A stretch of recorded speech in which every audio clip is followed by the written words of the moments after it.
తాకట్లో ఉన్న మీ బంగారాన్ని విడిపించి ఆ రోజు ఆన్లైన్ రేటుకి కొంటాం. Sharma gold company.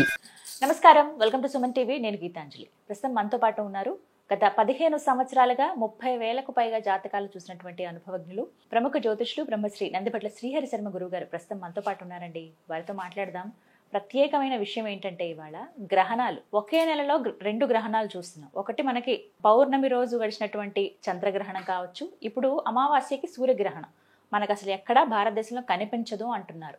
కానీ భౌగోళికంగా చూసుకున్నా ఎలా అయినా సరే 2 గ్రహణాలు ఏర్పడ్డాయి కాబట్టి ఎలాంటి పరిస్థితులు మున్ముందు రాబోతున్నాయి, వీటి గురించి తెలుసుకుందాం. గురుగారితో మాట్లాడదాం. గురుగారు నమస్కారం అండి. వాగర్థ వివ సంపృక్తౌ వాగర్థ ప్రతిపత్తయే జగతః పితరౌ వందే పార్వతీ పరమేశ్వరౌ ఆదిత్యాయ చ సోమాయ మంగళాయ బుధాయ చ గురుశుక్రశనిభ్యశ్చ రాహవే కేతవే నమః. శృంగేరి జగద్గురు పీఠాధిపతులకి, కంచి పీఠాధిపతులకి నమస్కారములు తెలియజేసుకుంటూ కార్యక్రమాన్ని ప్రారంభిద్దాం. గురుగారు, గ్రహణాలు ఫస్ట్ అసలు ఈ అంశం మాట్లాడదాం అనుకున్నప్పుడు ఒకటే సందేహం వచ్చింది. అంటే ఈ గ్రహణం మనకు కనిపించట్లేదు కదా, మనం ఏమీ నియమాలు పాటించక్కర్లేదు కదా, అంటే మనకి లేనట్టే కదా అనే ఒక భావన చాలా మందిలో ఉంటుంది. ఇది ఎంతవరకు ఎలా చూడాలి అసలు ఈ గ్రహణాన్ని? మనకు సెప్టెంబర్ 7వ తారీఖు రోజున ఏర్పడినటువంటి చంద్రగ్రహణం భారతదేశం యావత్తు సంపూర్ణంగా సంభవించింది. కాబట్టి గ్రహణం ఏర్పడినటువంటి రాశి నుంచి వివిధ రాశుల్లో జన్మించినటువంటి వాళ్ళకి కొంత ఇబ్బందికర పరిస్థితులు, కొంతమందికి మంచి జరగడం అనేది జరిగింది. అదేవిధంగా అమావాస్య రోజున సెప్టెంబర్ 21వ తారీఖు రోజున చూడామణి నామక పాక్షిక సూర్యగ్రహణం అనేటువంటిది ఏర్పడుతుంది. మన భారతదేశంలో కనిపించదు. కనిపించినటువంటి సూర్యగ్రహణానికి నియమాలు, ఆచారాలు పాటించాల్సిందే. ఆచారం ఏంటి? చక్కగా ఇల్లంతా కూడాను శుభ్రపరచుకోవడం, పట్టు విడుపు స్నానం చేయడం, నిల్వ ఉంచినటువంటి ఆహార పదార్థాల్లో దర్భపోచలు వేయడం, ఇంట్లో దర్భపోచలు వేయడం, మళ్ళీ విడుపు స్నానం అయిన తర్వాత మళ్ళీ ఇల్లంతా శుభ్రం చేసుకోవడం, పూజా మందిరం శుభ్రం చేసుకోవడం. తర్వాత ఏ రాశిలో వచ్చింది, ఏ రాశుల వాళ్ళకి మంచి జరుగుతుంది, ఏ రాశుల వాళ్ళకి చెడు జరుగుతుంది అని చెప్పినప్పుడు ఆ చెడు జరిగేటువంటి రాశుల్లో జన్మించినటువంటి వాడు తెల్లవారు లేచి సంబంధించినటువంటి దానాది కార్యక్రమాలు చేసుకోవడం, గ్రహణ దోష నివారణ, ఇలాంటివన్నీ ఆచారాలు. నియమాలు అంటే ఆ సమయంలో ఎటువంటి పదార్థాలు భుజించకపోవడం, జుట్టు కత్తిరించుకోకపోవడం, గడ్డం చేసుకోలేకపోవడం, అలాగే మైథునం పనికిరాక దాంపత్యంలో ఉండకూడదు, గర్భవతులు ఆ యొక్క వచ్చేటువంటి గాలిని పీల్చకూడదు, బయట నుంచి వచ్చే గాలిని. ఇలా మనకు చెప్పబడిన నియమాలు. అయితే కనిపించినటువంటి గ్రహణానికి ఇవన్నీ ఏమీ పాటించాల్సిన అవసరం లేదు. లేదమ్మా. ఇది న్యూజిలాండ్, ఆస్ట్రేలియా, పసిఫిక్ మహాసముద్రం, అంటార్కిటికా నగరం ఖండాలు, అలాగే ఫిజీ వంటి దేశాలలో మాత్రమే కనిపిస్తుంది. కాబట్టి ఆయా ప్రాంతాల్లో నివసిస్తున్నటువంటి ప్రజలందరూ కూడా పాటించాలి. కానీ భారతీయులే కొంతమంది ఉన్నారు కాబట్టి వాళ్ళు పాటిస్తే సరిపోతుంది. ఇక్కడ ప్రధానంగా ఉండేటువంటిది ఏంటంటే, గ్రహణం అనేటువంటిది వచ్చినప్పుడు దానికి సంబంధించినటువంటి ఇబ్బందికర పరిస్థితులు ఏ రాశిలో ఉంటుందో ఆ రాశిలో కొన్న వాళ్ళకి మంచి చెడు జరుగుతాయన్నమాట. ఇప్పుడు 2 వచ్చాయి కదండి, అటు ఒకే నెలలో చూసుకున్నా కూడా. ఇప్పుడు గతంలో కూడా ఒకసారి మార్చిలో అలాగే జరిగింది. అవును, సూర్యగ్రహణం చంద్రగ్రహణం రావడం. ఇప్పుడు కూడా అలాగే చూస్తున్నాం. సరే, మనకు కనిపించినప్పటికీ కూడా ఏర్పడుతుంది కదా, అది మనకు తెలిసిన విషయమే. కొన్ని దేశాల వరకు కనిపిస్తుందని అన్నారు. ఆ ప్రభావాలు ఎవరి మీద ఎక్కువగా ఉంటాయని అంటారు? అసలు ప్రభావంగా మారుతుందా? మారితే గనక ఎలాంటివి చూపిస్తుంది? మీకు బెస్ట్ ఎగ్జాంపుల్స్ చెప్తాను. నాకు బాగా తెలిసినటువంటి కుటుంబంలో మీన రాశిలో జన్మించినటువంటి వ్యక్తి సంపూర్ణ చంద్రగ్రహణ సందర్భంగా చూసినప్పుడు పిల్లలకి కొంత అనారోగ్య లక్షణాలు కనబడ్డాయి. అంటే జ్వరం రావడం, ఇవన్నీ కూడా. మరి గ్రహణం ముందే ఎందుకు రావాలి? యాదృచ్ఛికం కాదమ్మా. ఏ గ్రహణం ఏ రాశిలో పడుతుందో ఆ రాశిని బేస్ చేసుకొని కొన్ని రాశుల్లో జన్మించినటువంటి వాళ్ళకి కొన్ని ఇబ్బందులు తప్పవు. అంటే చాలామంది మనకు కనిపించడం లేదు కాబట్టి మనం ఏమైనా నియమాలు పాటించాలా, అవసరం లేదు, ఇవన్నీ అంటుంటారు. కానీ ఈ గ్రహణాలు అనేటువంటివి రావడం వల్ల సమస్యలు రావమ్మా. సమస్యలు వస్తున్నాయని చెప్పడానికి గ్రహణాలు గుర్తుపెట్టుకోండి, సూచనలు. చాలా మంది తప్పు అర్థం చేసుకుంటారు. గ్రహణాలు రావడం వల్ల అన్ని ఏదో చెడు చెప్తున్నారు. గ్రహణాల వల్ల చెడు జరగదు. చెడు జరగబోతుందని గ్రహణాలు సూచనగా చెప్తుంటాయి. అందుకనే గ్రహణాలు మాట్లాడతాయి, గ్రహణాలు చెబుతాయి. ఇది బాగా ఎలా చూడాలంటే సంబంధించిన చూసుకుంటే ఈ 21వ తారీఖు రోజున అనగా ఉత్తర నక్షత్రంలో ఏర్పడుతున్నటువంటి పాక్షిక చూడమని నామక సూర్యగ్రహణ ప్రభావం వలన ఉత్తర హస్త నక్షత్రాలు, అలాగే పుబ్బ నక్షత్రం, పుబ్బ, ఉత్తర, హస్త మరియు చిత్తా నక్షత్రం కూడా, ఈ 4 నక్షత్రాల్లో జన్మించినటువంటి వారు ఆయా ప్రాంతాల్లో కనబడేటువంటి ప్రదేశంలో ఉంటే వాళ్ళు చూడకూడదు. కానీ ఈ 4 నక్షత్రాల్లో జన్మించిన వాళ్ళకి మాత్రం కొంత ప్రభావం అనేది, దుష్ప్రభావం ఉంటుంది. కన్యా రాశిలో ఏర్పడుతున్నటువంటి కారణం చేత ప్రధానంగా వృషభము, మిథునము, సింహము, కన్య, తుల మరియు మకర, కుంభ, మీన, ఈ 8 రాశుల్లో జన్మించినటువంటి వారికి దుష్ప్రభావాలు ఉంటాయి. మంచి ప్రభావాలు ఎవరికి? మేషరాశికి, కర్కాటక రాశికి, వృశ్చిక రాశికి, ధనుస్సు రాశి వారికి శుభాలు. మిగతా రాశిలో జన్మించినటువంటి వారికి అశుభ ఫలితాలు ఉంటాయి. ఈ అశుభ ఫలితాలు అనంటే ఏదో తాటిపండు మీద పడి అన్నట్టు కాదు.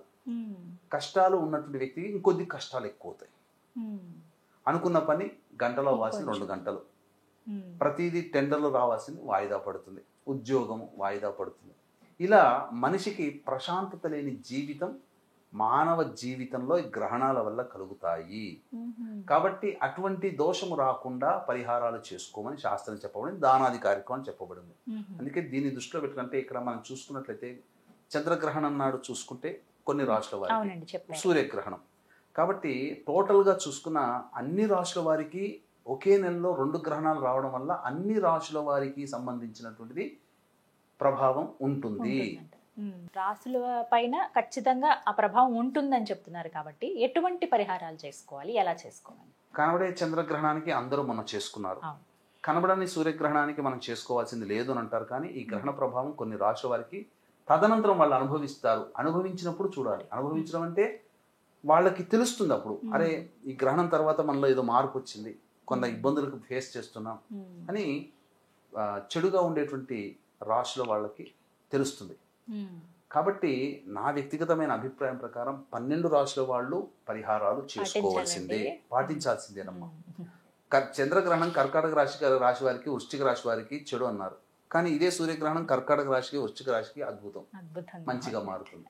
మంచిగా ఉన్నాయి చెడు అవుతుంది, చెడుగా ఉన్నాయి మంచి అవుతుంది. కాబట్టి సర్వత్రా ఉన్నవే 12 రాశులు. కాబట్టి 12 రాశుల్లో జన్మించిన వాళ్ళు చేసుకోక తప్పదు. కనిపించినటువంటి చంద్రగ్రహణానికి నియమాలు, దానాలు పాటించాలి.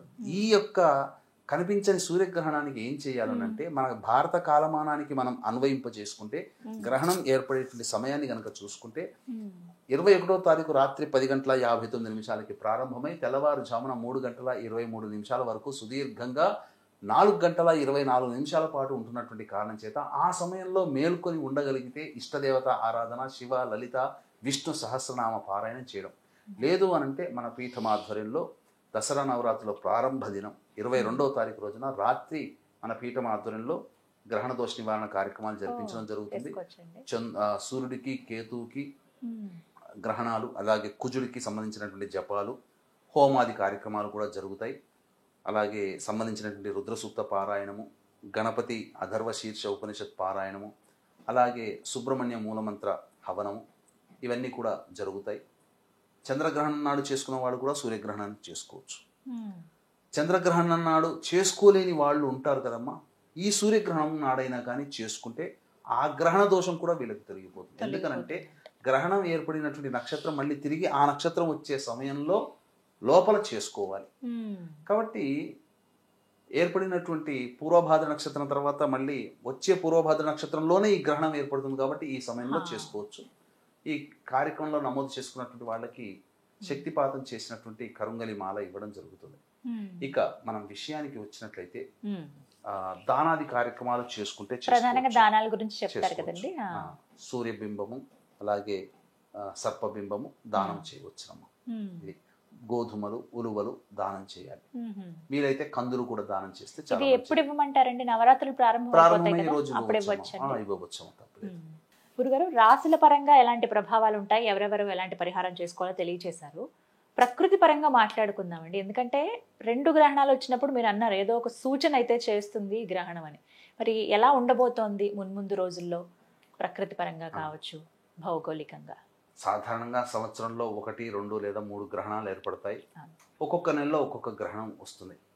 కానీ చాలా అరుదుగా ఒకే నెలలో 2 గ్రహణాలు రావడం అనేది చాలా అత్యంత అరుదు. అంటే నెల అంటే ఏదో జనవరి, ఫిబ్రవరి, మార్చి కాదమ్మా, మన తెలుగు నెలలు ఇలా చైత్రం, వైశాఖం, జ్యేష్టం, ఆషాఢం ఇలా. కానీ ఈసారి 2 గ్రహణాలు భాద్రపద మాసంలో వచ్చాయి. భాద్రపద మాసంలో వచ్చినటువంటి 2 గ్రహణాల ప్రభావము, ఒకే నెలలో 2 గ్రహణాలు, అందున భాద్రపద మాసం కాబట్టి ఒక విధంగా భారతదేశానికి చాలా అద్భుతమైనటువంటి యోగం, ఉన్నతమైనటువంటి స్థానంలో ఉంటుంది. ఎందుకంటే ఈ గ్రహణ ప్రభావం వల్ల హైందవేతరుల యొక్క శక్తి తుడిచిపెట్టుకుపోతుంది. అంటే ఇతర మతోన్మాదులు ఎవరైతే ఉంటారో హైందవ సనాతన ధర్మానికి హాని కలిగించే, హైందవ సనాతన ధర్మానికి విరుద్ధంగా వెళ్ళగలిగేటువంటి శక్తులు ఏవైతే ఉంటాయో ఆ శక్తులు ఉన్నటువంటి దేశాలన్నీ కూడాను సమస్యలతో సతమతం అవుతాయి. దీని గురించి మనకు దత్త మైసూరు పీఠాధిపతి సంబంధించినటువంటి ఋగ్వేద పండితులు ఘనపాఠి సంతోష్ కుమార్ గారు చాలా వివరంగా ఈ భాద్రపద మాసం సంబంధించిన దాంట్లో తెలియజేశారు. వారు ఉటంకించినటువంటి విషయాలు కూడా ఇప్పుడు జరుగుతున్నాయి కూడా. ఏం చెప్పారు ఆ యొక్క సంబంధించినటువంటి దాంట్లో అంటే, హైందవేతరుల శక్తికి సన్నగిల్లుతుంది వాళ్ళ శక్తి అని. నేపాల్లో జరిగింది ఏందమ్మా, పబ్లిక్ హెసిటేషన్ వచ్చేసేసింది. అలాగే ఇజ్రాయెల్ యుఏఈ మీద దోహాలో డైరెక్ట్గా అటాక్ చేసింది. ఎన్నడూ ఇజ్రాయెల్ అటాక్ చేయలేదు దోహాలో, యునైటెడ్ అరబ్ ఎమిరేట్స్ యొక్క రాజధాని. అసలు అటువైపు చూడదు. దాదాపు 2000 కిలోమీటర్ల ప్రయాణం చేసి అక్కడ బాంబు క్షిపణులు దాడి చేసి వెనక్కి వచ్చింది. ఇప్పుడు చూడండి, అనేక దేశాలలో ఇప్పుడు ప్యారిస్లో తగలబడిపోతుంది. అమెరికాలో తీసుకున్నటువంటి నిర్ణయాలు, ట్రంప్ తీసుకున్నటువంటి నిర్ణయాల వల్ల చాలా ఇబ్బందికర పరిస్థితులు వస్తున్నాయి. అంతేకాకుండా ప్రకృతి విపత్తులు అంటే భూకంపాలు, సునామీలు, సామూహికమైనటువంటి మరణాలు ఎక్కువగా సంభవిస్తాయి. తీవ్రవాద కార్యకలాపాల వల్ల ఎక్కువ మంది జన నష్టం జరుగుతుంది. ఇవన్నీ కూడా నేను ఉట్టి మాటతో చెప్పట్లేదమ్మా, రీసెర్చ్ చేసిన అనుభవంతో చెబుతున్నాను. 1947వ సంవత్సరం నుంచి మొదలుకొని ఇప్పటి వరకు మొన్నటి 2022వ సంవత్సరం వరకు ఒకే నెలలో 2 గ్రహణాలు ఏర్పడిన తదనంతరం వచ్చినటువంటి విపత్తుల విషయాలని నేను డేటా అంతా కూడా కలెక్ట్ చేసి ఉన్నాను. ఆ డేటాని మీరు ఎక్కడైనా ప్లాట్ఫామ్లో, గూగుల్ ప్లాట్ఫామ్లో కానీ ఎక్కడైనా సెర్చ్ చేస్తే మీకు ఆ డేట్కి ఇన్ని విపత్తులు జరిగాయని తెలియచేయడం జరుగుతుంది. కాబట్టి వీక్షించే ప్రేక్షకులు కూడా ఈ గ్రహణాలు అని అంటే ఏదో పుక్కిడి పురాణాలు, ఎదుటి వాళ్ళు ఏదో ఇష్టం వచ్చినట్టుగా చెప్పుకునేదిగా కాదు. ఇంతకుముందు నేను చెప్పినట్టుగా గ్రహణాలు అనేటువంటివి, గ్రహణాలు రావడం వల్ల సమస్యలు కాదండి, సమస్యలు వస్తున్నాయని గ్రహణాలు తెలియచేయడానికి సంకేతము. ఇప్పుడు నేను ఇచ్చేటువంటి డేటా చాలా జాగ్రత్తగా వినండి. ఇది కూడా ఒకే నెలలో 2 గ్రహణాలు, అది కూడా సంస్కృత తెలుగు నెలలో 2 గ్రహణాలు. ఉదాహరణకి మనం చూసుకుంటేనమ్మా, 23 ఏప్రిల్ 1948లో చంద్రగ్రహణం, మళ్ళీ అదే నెలలో అంటే 9 మే 48లో సూర్యగ్రహణం వచ్చింది. ఈ ప్రభావం వల్ల 14 మే 48వ సంవత్సరం 1948 సంవత్సరంలో ఫస్ట్ అరబ్ ఇస్రాయిల్ దేశాల మధ్య యుద్ధం ప్రారంభమైంది. అది ఇంకా కొనసాగుతూనే ఉంది ఇప్పటికీ కూడా. ఇక 5 సెప్టెంబర్ 1941లో చంద్రగ్రహణం, అలాగే 21 సెప్టెంబర్ 1941లో సూర్యగ్రహణం. సెకండ్ వరల్డ్ వార్ స్టార్ట్ అయింది. సెప్టెంబర్ అంటే ఏంటి, సాధారణంగా భాద్రపద మాసం. 29 ఏప్రిల్ 1976లో చంద్రగ్రహణం, 13 మే 1976లో సూర్యగ్రహణం. ఈ ప్రభావం వల్ల 28 జూలై 1976 సంవత్సరంలో టంక్షన్, చైనా టంక్షన్ అనే రాష్ట్రంలో, చైనా దేశంలో భూకంపం సంభవించి 6,55,000 మంది మరణించారు. ఇక 15 డిసెంబర్ 1982 సూర్యగ్రహణం, 30 డిసెంబర్ 1982 చంద్రగ్రహణం. ఈ కారణాల వల్ల మరుసటి సంవత్సరం 1983లో జనవరి, ఫిబ్రవరి, మార్చిలో అస్సాంలో వార్ జరిగి దాదాపు 545 సార్లు అటాక్స్ జరగడం వల్ల 5,000 మంది భారతీయులు మన వాళ్ళు చనిపోయారు. ఇక 30 అక్టోబర్ 2005 సూర్యగ్రహణం, 17 అక్టోబర్ 2005 చంద్రగ్రహణం. దీనివల్ల అక్టోబర్ 8, 2005లో కాశ్మీర్లో భూకంపం వచ్చి 1,00,000కు పైగా జనాలు మరణించారు. ఇక 30 డిసెంబర్ 2009లో చంద్రగ్రహణం, 15 జనవరి 2010లో సూర్యగ్రహణం. దీనివల్ల హైతీ అనే దేశంలో భూకంపం సంభవించి 2,00,000 మందికి పైగా చనిపోయారు. ఇక వెరీ రీసెంట్ 25 అక్టోబర్ 2022లో సూర్యగ్రహణం, 8 నవంబర్ 2022లో చంద్రగ్రహణం ప్రభావం వల్ల టర్కీ, సిరియాలో భూకంపాలు సంభవించి 50,000 మందికి పైగా చనిపోయారు. ఇంకా మీరు చూసుకున్నట్లయితే జన నష్టం జరగబోతుంది.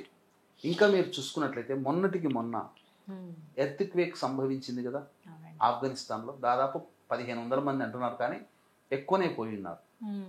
మరి నేపాల్లో ఆగని హింస. ప్రధానమంత్రి అంటే ఈ 2 గ్రహణాలు ఒకే నెలలో రావడం వల్ల పాలకుల మరణం కానీ, రాచరిక వ్యవస్థ లేదా సంబంధించినటువంటి దేశాల అధ్యక్షులు రాజీనామాలు చేయడం కానీ, ఇలా అనేకంగా జరుగుతాయమ్మా. మార్పు జరుగుతుంది, ప్రజా పాలనలో మార్పులు జరుగుతాయి, ప్రజలలో మార్పులు వస్తాయి. కానీ ఒక్కటి మాత్రం, ఈ భాద్రపద మాసంలో 2 గ్రహణాలు రావడం వల్ల సనాతన ధర్మం పరిఢవిల్లుతుంది. మన దేశానికి గురుస్థానానికి చేరుకోవడానికి మొట్టమొదటి తొలిమెట్టు అనేది అంకురం, బీజం ఇప్పటి నుంచి ప్రారంభమవుతుంది. కానీ ఇది ఒక శుభవార్త అండి. నిజంగా తెలుసుకోవాలి ఇలాంటివన్నీ కూడా విషయాలు, ఏం జరుగుతుంది ఏమిటి అనేది. కానీ చాలా రీసెర్చ్ చేశారు గురువుగారు. చివరిగా ఒక మాట అడగాలనుకున్నాను. అంటే అందరి బాధ్యతగా ఇప్పుడు ప్రజలందరూ కూడా ఇలాంటి విపత్తులు అనర్థాలుగా మారకుండా ఉండాలి, మన మంచికే ఇవి ఉపయోగపడాలంటే కనుక ఏమైనా చిన్న చిన్న పరిహారాలు మా అంతటి మేముగా చేసుకునేటువంటి పరిహారాలు ఏమైనా ఉన్నాయండి? తప్పకుండానమ్మా. కాలాన్ని శాసించేవాడు కాలభైరవుడు, మృత్యుంజయుడు పరమేశ్వరుడు. ఇక ఈ భూమినంతా కూడాను సదా రక్షించేటువంటిది సర్పము, అనంతుడు. కాబట్టి విశేషముగా సర్పదేవత ఆరాధన, విశేషముగా కాలభైరవుని ఆరాధన, నామస్మరణ, మృత్యుంజయుని యొక్క స్తోత్రము, కాలభైరవ అష్టకము, నాగదేవత స్తోత్రాలు, ఇవన్నీ మానసాదేవి స్తోత్రాలు, ఇవన్నీ ఈ గ్రహణాల యొక్క ప్రభావం వచ్చే 6 నెలల వరకు ఉంటుంది. కాబట్టి మనవంతు బాధ్యతగా మనమందరం కూడా ప్రతిరోజు కూడా మనము, మన పిల్లలము, సమాజంలో ఉన్న అందరూ ఎవరైతే చేస్తుంటారో ఆ ప్రాంతం రక్షింపబడుతుంది. ముఖ్యంగా హైందవేతరుల యొక్క శక్తి సన్నగిల్లుతుంది. కాబట్టి నా అంచనా ప్రకారం భారతదేశానికి ఏ ముప్పు రాదమ్మా. ఖచ్చితంగా మనం అందరం కూడా సురక్షితంగానే ఉంటాం. కాకపోతే మనలాంటి వాళ్ళే ప్రజానికం అక్కడ. కాబట్టి ఎక్కడైనా వేరే దేశాల్లో కొన్ని విపత్కర పరిస్థితులు, సునామీలు కానీ, భూకంపాలు కానీ, అలాగే బాంబు దాడులు కానీ, తిరుగుబాటులు కానీ, అలాగే తీవ్రవాద కార్యకలాపాల వల్ల కానీ, ఇంకా అనేక విధాలుగా సామూహికంగా అధిక సంఖ్యలో జన నష్టం జరిగే అవకాశాలు మాత్రం ప్రస్ఫుటంగా ఉన్నాయని చెప్పవచ్చు. ఇక దీన్ని దృష్టిలో పెట్టుకునే మన పీఠం ఆధ్వర్యంలో 22వ తారీఖు రోజున ఈ 2 గ్రహణాల దోషాల నివారణకి రాత్రిపూట గ్రహణ దోష నివారణ పూజలు, హోమాలన్నింటినీ జరిపించడం జరుగుతుంది. అవకాశం ఉంటే ఆ కార్యక్రమంలో ఎవరైనా కానీ గోత్రనామాలు నమోదు చేసుకోవచ్చు. అంతటిగా మేము ఏం చేయొచ్చండి? ఎవరైనా కానీ ఈ చంద్రగ్రహణంలో పాల్గొన్నారు, కొంతమంది చేసుకోలేదు, అటువంటి వాళ్ళు చేసుకోవచ్చు. చంద్రగ్రహణంలో మళ్ళీ పరిహారాలు చేసుకున్నారు, సూర్యగ్రహణంలో కూడా చేసుకోవచ్చు. ఎందుకంటే దేవతారాధన, దేవతాశక్తి పెంపొందించుకోవడానికి అంతకన్నా అవకాశాలు రావు. కాబట్టి గ్రహణాల సందర్భంగా విశేషమైనటువంటి దైవబలం మనకు సంప్రాప్తమవుతుంది. ఆసక్తి ఉన్న వాళ్ళు హోమంలో పాలు పంచుకోవచ్చు కదండి, గోతనామాలు నమోదు చేసుకోవచ్చు. ఎందుకనంటే ఈ గ్రహణాలు జరుగుతున్న సందర్భంలో దైవతాశక్తి బలహీనపడుతుంది, అసుర శక్తి ఉద్ధృతమవుతుంది. కాబట్టి మనకెవరైనా ఆపద సమయంలో మనకు శక్తి లేనప్పుడు ఎవరైనా సహాయం చేశారనుకోండి, గుర్తు పెట్టుకుంటామా లేదా? దేవతాశక్తి బలహీనమయ్యే సందర్భంలో మనం దేవతాశక్తిని పెంపొందింపచేస్తే ఆ దైవం గుర్తు పెట్టుకొని మనకు అవసర సమయంలో మనల్ని మన ఆపద నుంచి గట్టెక్కిస్తుంది. అదే దేవతాశక్తి. కాబట్టి ఇటువంటి దైవశక్తిని అందరికీ అందించాలనే సదుద్దేశంతో ఆ 22వ తారీఖు రోజున చంద్రగ్రహణంలో చేసుకున్న వాళ్ళు కానీ, చంద్రగ్రహణ దోష నివారణ చేసుకోలేని వాళ్ళు కానీ, సూర్యగ్రహణ సందర్భంగా చెప్పినటువంటి రాశుల్లో వాళ్ళు కానీ, అందరూ కూడా 12 రాశుల్లో జన్మించిన వాళ్ళు సందర్భంగా 22వ తారీఖు రోజున జరిగే కార్యక్రమంలో నమోదు చేసుకోవచ్చు. విన్నారు కదండి, పేరు, గోత్రం 22వ తారీఖున గురుగారి ఆధ్వర్యంలో ఇలా హోమం జరుగుతోంది. గ్రహణ సందర్భంగా ఏమైనా దోషాలు కొంతమందికి ఏర్పడుతూ ఉంటాయి, తెలిసి తెలియక మనం తప్పు చేస్తూ ఉంటాము. ఆ దోషాలు మనకి దాకా రాకుండా ఉండాలంటే గనక దైవశక్తి మనకు తోడవ్వాలి. దానికి తగ్గట్టుగా హోమాది కార్యక్రమాలు అనేవి చేస్తున్నారు. ఎవరైతే ఆసక్తి ఉందో మేము జరిపించుకోవాలనుకుంటున్నాం అన్నవారు స్క్రీన్ పైన గురుగారి నెంబర్ ఇవ్వడం జరుగుతుంది. మీరు ఆ నెంబర్కి కాల్ చేసి ముందుగా వివరాలు కనుక్కోండి. అలాగే ఆ తర్వాత మీ పేరు గోత్రం ఇచ్చి మీరు నమోదు చేయించుకోండి. ఇది వాళ్ళ వీడియో. నమస్కారం, ధన్యవాదాలు గురుగారు. సర్వం శ్రీ ఉమామహేశ్వర పరబ్రహ్మార్పణమస్తు.